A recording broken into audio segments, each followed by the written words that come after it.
नमस्कार दोस्तों, स्वागत है आप सभी का आपके अपने चैनल फ्री एजुकेशन पर। और आज हम कवर करेंगे सारे के सारे प्रमुख आंदोलन 1885 से लेकर के 1947 तक जितने भी प्रमुख आंदोलन चलाए गए थे उन सब से रिलेटेड सारे के सारे इंपॉर्टेंट पॉइंट्स कवर करने वाले। तो चलिए शुरू करते हैं। ये वो वीडियो है जो आपके 4 से 5 नंबर यकीनन किसी भी एग्जाम में बढ़ा देगा। ठीक है, चाहे जो सा एग्जाम दो यहां से प्रश्न जरूर बनते हैं। तो सबसे पहले हम देखेंगे 1885 कांग्रेस की स्थापना हुई थी 1885 में। किसने की थी? सीधा सीधा प्रश्न पूछा जाएगा। ए.ओ. ह्यूम, एलन ऑक्टेवियम ह्यूम ने की थी, जो कि एक अंग्रेज अधिकारी थे। कब की थी? 1885 में। एग्जैक्ट अगर मैं डेट बताऊं, दिसंबर 1885 की बात है जब कांग्रेस की स्थापना हुई थी। और कांग्रेस की स्थापना के बाद ए.ओ. ह्यूम ने कांग्रेस की अध्यक्षता डब्ल्यू.सी. बनर्जी को सौंप दी थी। किसको सौंप दी थी? डब्ल्यू.सी. बनर्जी को। इसीलिए कांग्रेस के अधिवेशन के प्रथम अधिवेशन के अध्यक्ष कौन थे? डब्ल्यू.सी. बनर्जी, यानी व्योमेश चंद्र बनर्जी। अच्छा, यह भी पूछा जाता है कि कांग्रेस का प्रथम अधिवेशन कहां हुआ था? तो बॉम्बे में हुआ था। बॉम्बे यानी कि मुंबई वर्तमान में बोलते हैं। कितने प्रतिनिधि थे? 72 प्रतिनिधि थे। और जब कांग्रेस की स्थापना हुई थी, कांग्रेस का प्रथम अधिवेशन था, उस वक्त वायसराय कौन था? तो उस वक्त वायसराय था लॉर्ड डफरिन। कौन था? Lord Dufferin. तो इतने पॉइंट्स आपको यहां से याद रखने हैं। फिर हम बढ़ेंगे आगे। तो 1905 में बंगाल विभाजन हुआ था। और ये किसने किया था? तो ये लॉर्ड कर्जन ने किया था। बंगाल विभाजन किया क्यों था? ये उस वक्त का टाइम है जब भारत के अंदर आंदोलन बहुत तेज हो रहे थे और हिंदू मुस्लिम जो एकता थी, हिंदू मुस्लिम सिख ईसाई आपस में सब भाई भाई, वो वाली फीलिंग थी ना एकता की, वो काफी ज्यादा प्रबल हो गई थी। तो अंग्रेजों ने सोचा क्यों ना इस फीलिंग को पहले खत्म किया जाए। तो इनके दिलों में दरार डालनी पड़ेगी। और दिलों में दरार डालने के लिए क्या करना होगा? लैंड में दरार डालना होगा। तो जमीन जो थी उसमें दरार डालना जरूरी था ताकि इनके दिलों में दरार पड़े। और वही काम इन्होंने किया बंगाल विभाजन करके। ठीक है, फिर 1906 की बात है, मुस्लिम लीग की स्थापना हुई थी। क्या हुई थी? बंगाल विभाजन के बाद 1906 में मुस्लिम लीग की स्थापना हुई थी। और सीधा सीधा पूछा जाएगा मुस्लिम लीग की स्थापना किसने की थी? तो आगा खां और सलीमुल्लाह खां ने की थी। कहां की थी? ढाका में की थी। एक एक पॉइंट अपने आप में एक एक प्रश्न के बराबर है। कब हुई थी? 1906 में। किसने की? आगा खां और सलीमुल्लाह खां ने। कहां की थी? ढाका में की थी। कभी कभी आपको ऑप्शन में सलीमुल्लाह खां ना दे करके सिर्फ और सिर्फ आगा खां दिया होगा तो भी आप उसको टिक कर दीजिएगा। फिर बात करेंगे 1907 के सूरत अधिवेशन की। ये कांग्रेस का वो अधिवेशन था जिसमें कांग्रेस का विभाजन हो गया था, यानी नरम दल और गरम दल आपस में अलग हो गए थे। कहां हुआ था? सूरत में हुआ था 1907 का। इसके अध्यक्ष कौन थे? रास बिहारी घोष थे। कभी कभी ऑप्शन में रास बिहारी बोस और घोष दोनों देगा, लेकिन आपको घोष टिक करना है, बोस टिक नहीं करना है। तो ये पॉइंट याद रखिएगा। और बहुत सारे लोग भूल जाते हैं कि सूरत अधिवेशन किस सन में हुआ था। तो देखिए, 7 से होता है 7 और 7 से होता है सूरत। तो 1907 में कांग्रेस का सूरत अधिवेशन हुआ था। फिर बात कर लेते हैं हम लोग मार्ले मिंटो एक्ट की। तो ये 1909 में आया था। मार्ले मिंटो एक्ट 1909 में आया था और इसके अंतर्गत सांप्रदायिकता को एक वैधानिक चोला पहना दिया गया था। यानी हिंदू मुस्लिम में लड़ाई लगाने वाला जो मेन एक्ट था वो यही था, मार्ले मिंटो एक्ट। फिर 1911 की बात करते हैं। दिल्ली दरबार का आयोजन किया गया था और जॉर्ज पंचम भारत आए थे। बहुत पूछा जाता है कि जब दिल्ली दरबार का आयोजन हुआ था तब भारत कौन आए थे? जॉर्ज पंचम भारत आए थे। और 1911 में ही दिल्ली को भारत की राजधानी घोषित किया गया था।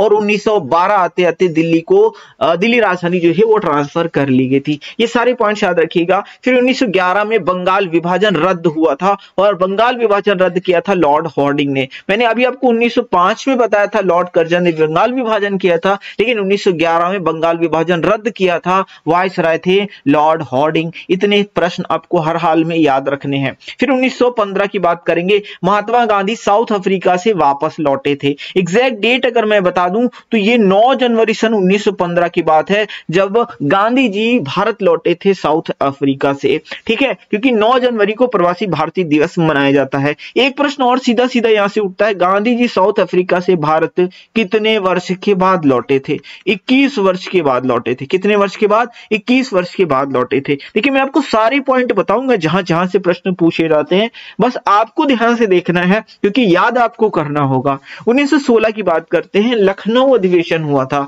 इसमें कांग्रेस की सुलह हो गई थी, यानी नरम दल और गरम दल पुनः एक हो गए थे। अभी मैंने आपको 1907 का सूरत अधिवेशन बताया था, मैंने कहा था इसमें नरम दल और गरम दल अलग हो गए थे। लेकिन फिर 1916 का अधिवेशन हुआ था, ये 1916 का अधिवेशन ये कहां हुआ था? लखनऊ में हुआ था। इसमें फिर से नरम दल और गरम दल एक हो गए थे। इसकी अध्यक्षता किसने की थी? इसकी अध्यक्षता अंबिका चरण मजूमदार ने की थी। 1907 वाला इसकी अध्यक्षता रास बिहारी घोष ने की थी और 1916 के अधिवेशन की अध्यक्षता अंबिका चरण मजूमदार ने की थी। आई होप इतने पॉइंट्स आपको एकदम याद हो चुके हैं। फिर 1916 में होम रूल लीग की शुरुआत हुई थी।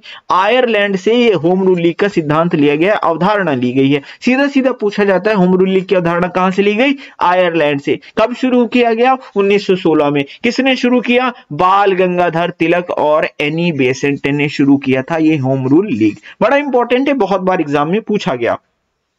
अच्छा, बात 1916 की हो रही है तो एक और बड़ी इंपॉर्टेंट घटना जो बार बार पूछी जाती है, बनारस हिंदू विश्वविद्यालय की स्थापना 1916 में हुई थी। किसने की थी? मदन मोहन मालवीय ने की थी 1916 में बनारस हिंदू विश्वविद्यालय की स्थापना। और इसी जो बनारस हिंदू विश्वविद्यालय है, इसका जो उद्घाटन समारोह था, इसमें गांधी जी ने भी पार्टिसिपेट किया था। गांधी जी भी आए थे इस समारोह में और गांधी जी ने अपना प्रथम भाषण 1916 में बनारस हिंदू विश्वविद्यालय के उद्घाटन समारोह में दिया था। सीधा सीधा पूछा जाएगा गांधी जी ने अपना प्रथम भाषण कब दिया था? 1916 में बनारस हिंदू विश्वविद्यालय के उद्घाटन के समय। फिर बात करेंगे गांधी जी के आंदोलनों की, अभी आगे बात करेंगे। पहले 1917 का एक इंपॉर्टेंट देख लेते हैं। इंडियन नेशनल कांग्रेस के कलकत्ता अधिवेशन हुआ था और यह इंपॉर्टेंट इसलिए है क्योंकि इसमें प्रथम महिला अध्यक्ष बनी थी, ये थी एनी बेसेंट। यानी अभी तक कोई भी महिला को कांग्रेस का अध्यक्ष नहीं बनाया गया था, ये प्रथम महिला अध्यक्ष थी जिनका नाम है एनी बेसेंट और इन्होंने कलकत्ता अधिवेशन की अध्यक्षता की थी 1917 में।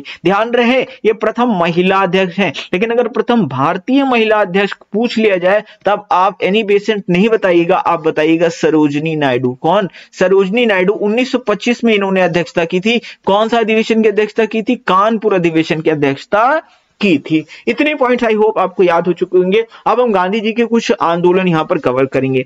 तो चंपारण सत्याग्रह 1917 में गांधी जी ने चलाया था। ये 3 कठिया व्यवस्था के विरोध में था, यानी 3/20 भाग पर नील की खेती करने होती थी जो किसान थे। मैं आपको एग्जैक्टली बताता हूं, पूरा शुरू से शुरू करते हैं। देखो, गांधी जी 1915 में वापस आए, ठीक है। 1916 में इन्होंने कुछ किया नहीं और 1917 में आंदोलन किया। अब आप कहोगे सर 16 में क्यों नहीं कुछ किया? देखिए, 16 में गांधी जी ने कोई आंदोलन नहीं किया क्योंकि इनके जो राजनैतिक गुरु थे जी.के. गोखले, जिन्हें गोपाल कृष्ण गोखले कहते हैं, इन्होंने कहा कि गांधी जी आप आ तो गए हैं 15 में, लेकिन 1 साल तक आप कुछ भी मत करो, मतलब कोई आंदोलन न करो, सिर्फ देश घूमो, भ्रमण करो, देश की समस्याओं को समझो, उनसे कैसे निजात पा सकते हैं वो रणनीति बनाओ, उसके बाद वापस और फिर आप कुछ भी करना। तो गांधी जी ने 1 साल तक के कुछ भी नहीं किया था। आई होप आप समझ गए। फिर जैसे 1917 आया, गांधी एक सभा में गए हुए थे, वहां पर इन्हें एक व्यक्ति मिले, इनका नाम था राजकुमार शुक्ल। क्या नाम था?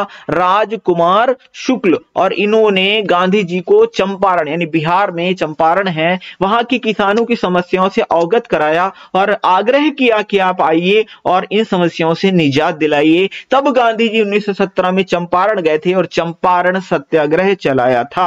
ये 3 कठिया पद्धति क्या होती है? सभी किसानों से जबरदस्ती 3/20 भाग पर नील की खेती करवाते थे, ठीक है। अब नील की खेती करने से किसानों को परेशानी क्या थी? क्योंकि सारा प्रॉफिट अंग्रेज खाते थे, उन्हें कुछ नहीं मिलता था। दूसरी चीज, जहां भी वो नील की खेती करते थे उससे जो जमीन की उर्वरा शक्ति होती थी वो कम हो जाती थी और किसान इस चीज से परेशान थे। गांधी जी ने फाइनली इस समस्या से निजात दिलवाया। इनका सफल आंदोलन रहा था चंपारण सत्याग्रह। फिर हम देखेंगे अहमदाबाद मिल मजदूर आंदोलन गांधी जी ने अगले ही साल चलाया 1918 में। ये प्लेग बोनस को लेकर के मजदूरों का आंदोलन था और गांधी जी ने ये बोनस भी दिलवाया, यानी ये भी एक सफल आंदोलन रहा था गांधी जी का। इस आंदोलन में गांधी जी ने पहली बार भूख हड़ताल का प्रयोग किया था। ये बहुत इंपॉर्टेंट पॉइंट है, ध्यान रखिएगा। सीधा सीधा प्रश्न पूछा जाता है कि गांधी जी ने किस आंदोलन में भूख हड़ताल का पहली बार प्रयोग किया था? तो ये था अहमदाबाद मिल मजदूर आंदोलन 1918। और फिर 1918 में ही गांधी जी ने एक और आंदोलन चलाया था, ये था खेड़ा आंदोलन 1918। फसल नष्ट होने के बाद भी जबरदस्ती अंग्रेज किसानों से लगान वसूल कर रहे थे, लेकिन गांधी जी ने फाइनली एक खेड़ा आंदोलन चलाया और इसमें भी गांधी जी ने जीत हासिल की थी। ये चीज आप याद रखिएगा, ठीक है। आगे बढ़ने से पहले एक इंपॉर्टेंट इंफॉर्मेशन देता हूं कि जैसे हम प्रीवियस ईयर की बेस पर आपको सारी इंपॉर्टेंट इंफॉर्मेशन वीडियोस के माध्यम से प्रोवाइड करवा रहे हैं, वैसे ही हमने एक स्टैटिक जीके की ई बुक भी बनाई है। एक ये स्टैटिक जीके की है, फिर हमने करंट अफेयर्स की भी ई बुक बनाई है। अगर आप स्टैटिक जीके में देखेंगे तो ये सारा प्रीवियस ईयर के जितने इंपॉर्टेंट निचोड़ है वो हमने इस ई बुक के अंदर डाल दिया। इसमें आपको विश्व का भूगोल, भारत का भूगोल, भारत के इतिहास, भारत का संविधान, भारतीय अर्थव्यवस्था, सामान्य विज्ञान, computer GK, A to Z सारा इंपॉर्टेंट जो क्वेश्चन है वो हमने इस ई बुक के अंदर डाल दिया है। और वहीं करंट अफेयर्स की भी ई बुक हमने बना दी। जनवरी से लेकर के अभी तक का पूरा जितना इंपॉर्टेंट करंट अफेयर्स है वो आपको इसमें देखने के लिए मिल जाएगा। और इन दोनों के ही ई बुक्स के लिंक्स आपको डिस्क्रिप्शन बॉक्स में मिल जाएंगे। ये आपको यकीनन आपके एग्जाम में अच्छा स्कोर करने में बहुत ज्यादा हेल्प करने वाली है। अगर आप साइंस की भी ई बुक डाउनलोड करना चाहते हैं तो उसका भी लिंक आपको डिस्क्रिप्शन बॉक्स में ही मिल जाएगा। अब देखेंगे रॉलेट एक्ट। तो रॉलेट एक्ट अंग्रेजों ने 19 में पारित किया था, लेकिन भारतीयों ने इसे काला कानून कहकर पुकारा था। इसे बिना वकील, बिना अपील, बिना दलील का कानून भी कहते थे। ये उस वक्त की बात है जब भारत में देश को आजाद कराने के लिए आंदोलन बहुत तेज हो गए थे और अंग्रेज इस चीज से काफी ज्यादा परेशान हो गए थे। तो उन्होंने एक ऐसा कानून बनाया कि जिसके अंतर्गत कोई भी आंदोलनकारी कहीं भी आंदोलन करता दिखे उसको सीधा उठाओ और जेल में बंद कर दो। तो ये कानून बनाया अंग्रेजों ने, इसीलिए काला कानून बोला गया था। और इसी कानून के अंतर्गत सैफुद्दीन किचलू और सतपाल मलिक को गिरफ्तार किया गया था और 13 अप्रैल 1919 को उन्हीं की रिहाई के लिए पंजाब के अमृतसर के जलियांवाला बाग में एक सभा का आयोजन किया गया था। और एक शांतिपूर्ण सभा थी, लेकिन इसके बारे में जनरल डायर को पता चल गया था और उसने इस सभा पर निहत्थे लोगों पर, मासूम लोगों पर अंधाधुंध गोलियां चलवा दी थी और इसमें सैकड़ों लोग मारे गए थे। गिनती में तो अगर ऑफिशियली देखा जाए बहुत कम थे, लेकिन उससे कहीं ज्यादा लोग इसमें मारे गए थे। और ये दर्दनाक घटना ही जलियांवाला बाग कांड के नाम से जानी जाती है। इसकी डेट याद रखिएगा, 13 अप्रैल 1919। और इसकी जांच के लिए एक कमेटी बनाई गई थी, हंटर कमेटी। तो याद रखिएगा, पूछा जाता है हंटर कमेटी क्यों बनाई गई थी। तो जलियांवाला बाग जांच के लिए जो कमेटी बनाई गई थी 1919 में, वो थी हंटर कमेटी। फिर 1919 में खिलाफत आंदोलन शुरू हुआ था और खिलाफत आंदोलन शुरू किया था मोहम्मद अली और शौकत अली। एग्जाम में आपको अली ब्रदर्स भी लिखा हुआ मिल जाएगा। क्या अली ब्रदर्स या फिर अली बंधु लिखा हुआ मिले ऑप्शन में तो भी टिक कर सकते हैं। क्या था खिलाफत आंदोलन? देखिए ये तब की बात है जब तुर्की के खलीफा का पद अंग्रेजों ने खत्म कर दिया था। अभी तो तुर्की ये नाम हो गया है तुर्की का, लेकिन जो तुर्की का खलीफा का पद होता था वो पूरे दुनिया के मुस्लिम्स के लिए काफी ज्यादा सम्मानीय पद था। ऑब्वियसली बात है भारत में भी सम्मानीय पद था, लेकिन जब अंग्रेजों ने तुर्की के खलीफा का पद समाप्त कर दिया तो इसका विरोध भारत में भी हुआ और उसी विरोध को चलते भारत में खिलाफत आंदोलन चलाया गया था और ये शुरू किया था अली बंधुओं ने और गांधी जी ने इसका समर्थन भी किया था। ये याद रखिएगा, इंपॉर्टेंट है, पूछा जाता है किसने खिलाफत आंदोलन का समर्थन किया था, तो गांधी जी ने समर्थन किया था। फिर बात करेंगे 1920 में गांधी जी ने असहयोग आंदोलन शुरू किया था 1920 में। एक प्रश्न ये पूछा जाता है कि गांधी जी का प्रथम जन आंदोलन कौन सा था या देशव्यापी आंदोलन कौन सा था, तो वो था असहयोग आंदोलन। क्योंकि अगर आप चंपारण सत्याग्रह की बात करोगे, अहमदाबाद मिल मजदूर की बात करोगे, खेड़ा की बात करोगे, तो किसी न किसी विशेष पर्पस से चलाया गया था। जैसे अब चंपारण सत्याग्रह तो चंपारण के किसान, अहमदाबाद मिल मजदूर तो मिल मजदूरों के लिए चलाया गया था, खेड़ा आंदोलन वो भी किसानों के लिए था, ठीक है, लेकिन कोई लिमिटेड जगह के लिए था, लेकिन कोई देशव्यापी नहीं था। लेकिन गांधी जी का जो 1920 का असहयोग आंदोलन था ये एक देशव्यापी आंदोलन था, पूरे देश में चला था ये आंदोलन। इसीलिए पूछते हैं गांधी जी का प्रथम देशव्यापी आंदोलन कौन सा था, तो आप बताएंगे असहयोग आंदोलन। और गांधी जी ने कहा था अंग्रेजों का किसी भी प्रकार से कोई भी सहयोग नहीं करना है, लेकिन ये आंदोलन पूरी तरीके से अहिंसा पूर्ण होगा।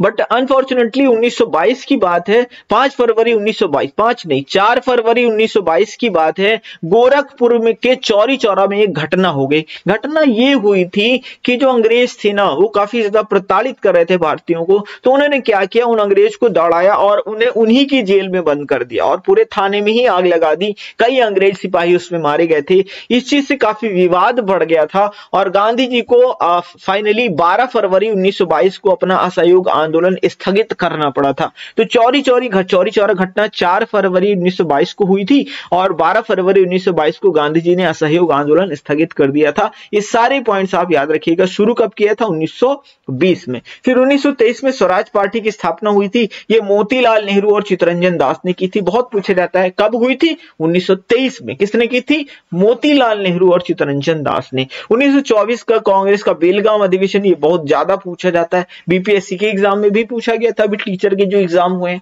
तो ये एकमात्र ऐसा कांग्रेस का अधिवेशन था जिसकी अध्यक्षता गांधी जी ने की थी। ठीक है, तो ये चीज याद रखिएगा। फिर 1924 में एचआरए यानी हिंदुस्तान रिपब्लिकन एसोसिएशन की स्थापना हुई थी और ये सचिंद्र सान्याल और रामप्रसाद बिस्मिल ने की थी।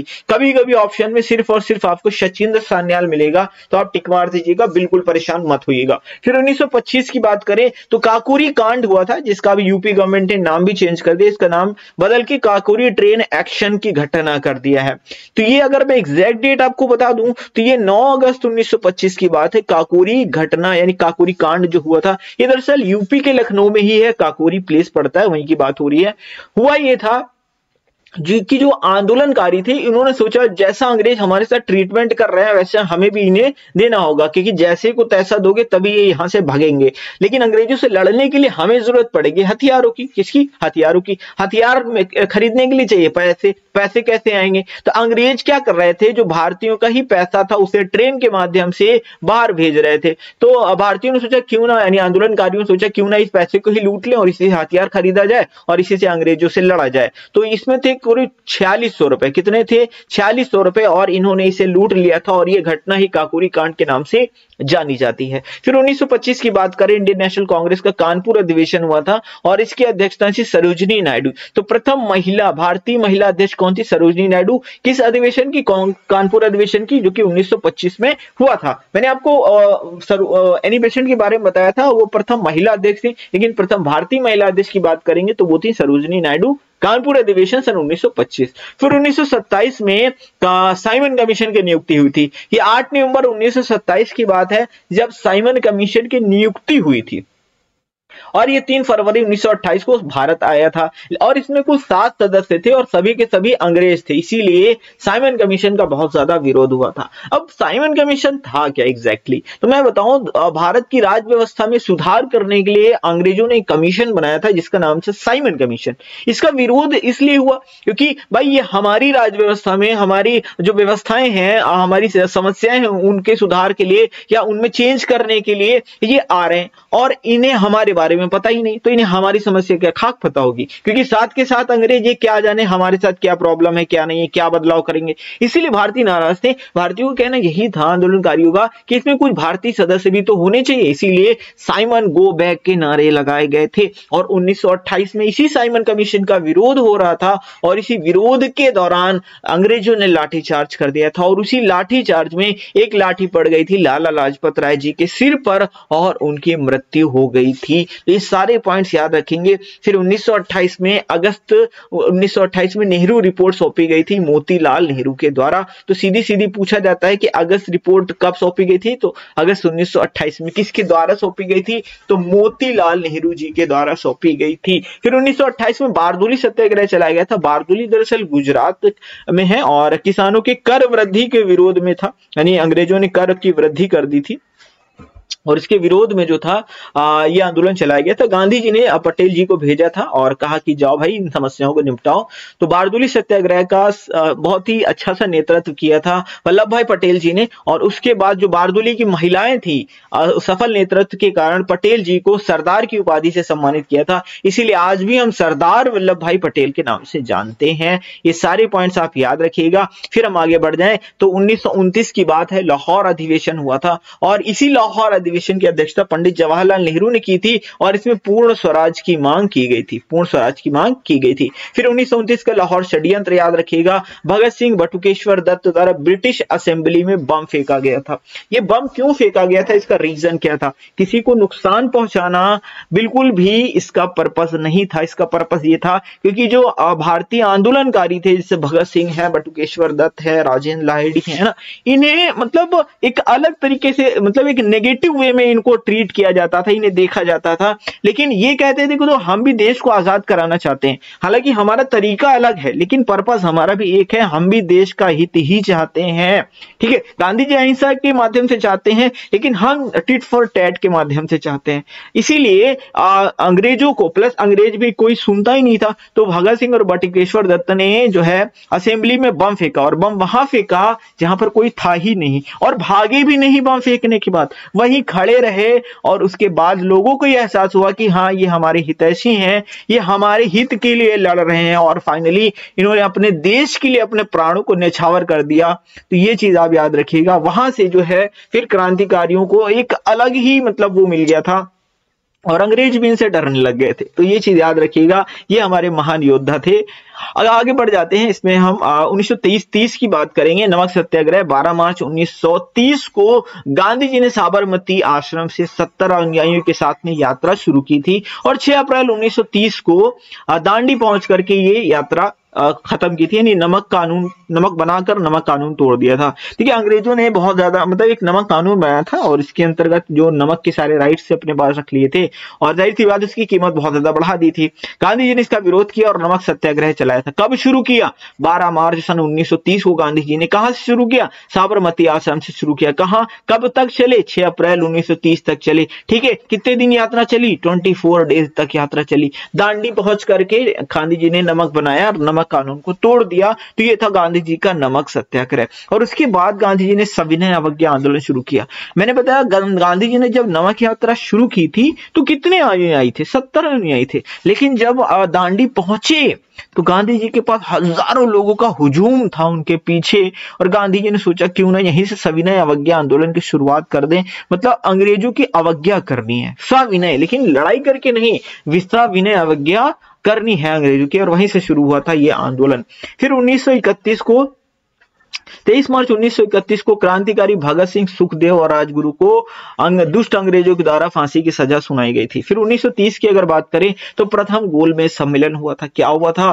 प्रथम गोलमेज सम्मेलन हुआ था। कांग्रेस ने पार्टिसिपेट नहीं किया था, और उस समय इंग्लैंड के पीएम कौन थे? Ramsay MacDonald. देखिए जितने पॉइंट्स लिखे हैं अपने आप में प्रश्न के बराबर हैं। सीधा पूछा जाएगा कि 1930 में या प्रथम गोलमेज सम्मेलन में इंग्लैंड का प्रधानमंत्री कौन था? आप बताओगे? रैमजे मैकडोनाल्ड था। प्रथम गोलमेज सम्मेलन कब हुआ था? 1930 में हुआ था। ये सारे पॉइंट्स आपको बताने हैं, और यही प्रश्न पूछे भी जाते हैं। अब 1930 में कांग्रेस ने पार्टिसिपेट नहीं किया। कांग्रेस को लीड कौन करता है? गांधी जी लीड करते हैं, मतलब गांधी जी ने पार्टिसिपेट नहीं किया। अब 1931 में दूसरा गोलमेज सम्मेलन होने वाला था इंग्लैंड में, लेकिन अंग्रेजों को यह भी पता था कि गांधी जी फिर से पार्टिसिपेट नहीं करेंगे। क्यों? क्योंकि भैया सविनय अवज्ञा आंदोलन चल रहा है। हम जब गांधी जी अवज्ञा कर रहे हैं अंग्रेजों की, तो उनके सम्मेलन में भाग काहे लेंगे? लेकिन अगर गांधी जी भाग नहीं लेंगे तो फिर काम नहीं बनेगा। तो अंग्रेजों ने सोचा क्यों ना गांधी जी के साथ समझौता हो। तो गांधी जी के पास गए, उस वक्त वायसराय था लॉर्ड इरविन, गांधी जी के पास गया और समझौता करने लगा कि गांधी जी अब चलो दूसरे वाले गोलमेज सम्मेलन में। गांधी जी ने कहा हम नहीं चलेंगे, हमारी कुछ शर्तें हैं। तो गांधी ने कुछ शर्तें रख दी और इरविन को माननी पड़ी। तो यहीं पे हो गया था इरविन समझौता। ये एग्जैक्ट मैं डेट की बात करूं 5 मार्च सन 1931 की बात है। अब आपको सर डेट का बता देते हो, सबकी डेट इसलिए बताता हूं क्योंकि डायरेक्ट एग्जाम में डेट पूछी जा रही है। सन वाला जमाना चला गया, ट्रेंड चेंज हो गया, डेट के साथ में सन पूछ रहे हैं, इसलिए बता रहा हूं। अब समझौता हो गया, गांधी इरविन समझौता। गांधी जी पहुंच गए दूसरे गोलमेज सम्मेलन में। ठीक है, दूसरे गोलमेज सम्मेलन में गांधी जी गए थे। फिर तीसरे गोलमेज सम्मेलन में गांधी जी नहीं गए थे। और तीसरा गोलमेज सम्मेलन कब हुआ था? 1932 में हुआ था। और तीसरा और पूना पैक्ट भी 1932 में ही हुआ था। बी.आर. अम्बेडकर और गांधी जी के बीच पुणे की यरवदा जेल में यह पूना पैक्ट हुआ था। एग्जैक्ट अगर मैं आपको डेट बताऊं तो 24 सितंबर सन 1932 की बात है जब पूना पैक्ट हुआ था। फिर आपको सर आपने डेट बता दिया। मैं डेट इसलिए बता रहा हूं क्योंकि ये पूछे जा रहे हैं, डायरेक्ट डेट का ट्रेंड आ गया है भाई साहब एग्जाम्स के अंदर। आगे देखते हैं 1931 की एक इंपॉर्टेंट डेट है, इंडियन नेशनल कांग्रेस का कराची अधिवेशन हुआ था। इसके अध्यक्ष सरदार वल्लभ भाई पटेल ने की थी। इसमें मौलिक अधिकार की मांग की गई थी। ये बड़ा इंपॉर्टेंट है, बहुत पूछा जाता है। तीसरा गोलमेज सम्मेलन की अगर बात करें 32 वाला, कांग्रेस ने भाग नहीं लिया था, लेकिन बी.आर. अम्बेडकर जी ने तीनों गोलमेज सम्मेलन में पार्टिसिपेट किया था। ये सीधा सीधा पूछा जाता है किसने तीनों गोलमेज सम्मेलन में पार्टिसिपेट किया था? बाबा साहब भीमराव अम्बेडकर ने। फिर आगे बढ़ जाएंगे, अगर हम देखेंगे 1938 की और 39 का अधिवेशन, ये बड़ा इंपॉर्टेंट है, ध्यान से सुनिएगा। पूरी स्टोरी मैं आपको यहां पर बता दूंगा, आप स्टोरी समझ गए तो क्वेश्चन आप कर पाओगे। इंडियन नेशनल कांग्रेस का हरिपुरा अधिवेशन हुआ था। हरिपुरा है गुजरात के अंदर। इसकी अध्यक्षता की थी सुभाष चंद्र बोस ने, नेताजी सुभाष चंद्र बोस ने। ठीक है, ये तो बढ़िया सी बात है। क्वेश्चन यही बनता है 1938 में हरिपुरा अधिवेशन के अध्यक्ष कौन थे? नेताजी सुभाष चंद्र बोस। ये भी प्रश्न बन चुका है, हरिपुरा है कहां? गुजरात में। इतना पॉइंट हो गया, याद हो गया। अब हम 1939 में आते हैं। मेन यहां पर सारी स्टोरी छुपी हुई है। त्रिपुरी अधिवेशन हुआ। त्रिपुरी दरअसल मध्य प्रदेश के जबलपुर में है। कहां है? जबलपुर में है, मध्य प्रदेश के त्रिपुरी। यहीं पर अधिवेशन हुआ और जो अध्यक्ष चुने गए वो नेताजी सुभाष चंद्र बोस चुने गए। कौन चुने गए? नेताजी सुभाष चंद्र बोस फिर से अध्यक्ष बन गए। लेकिन गांधी जी चाहते थे कि अध्यक्ष जो है वो पट्टाभी सीतारमैया बने। कौन बने? पट्टाभी सीतारमैया अध्यक्ष बने। लेकिन बने कौन? नेताजी। गांधी जी हो गए नाराज। गांधी नेताजी से नाराज। नेताजी गांधी जी को बहुत मानते थे। इन्होंने कहा गांधी जी हमसे नाराज, ऐसे तो गलत बात है। नेताजी ने कहा आप गांधी नाराज काहे हो? तो हम छोड़े दे रहे हैं पद। अरे ऐसे सैकड़ों पद कुर्बान है। तो अध्यक्ष का पद नेताजी ने छोड़ दिया।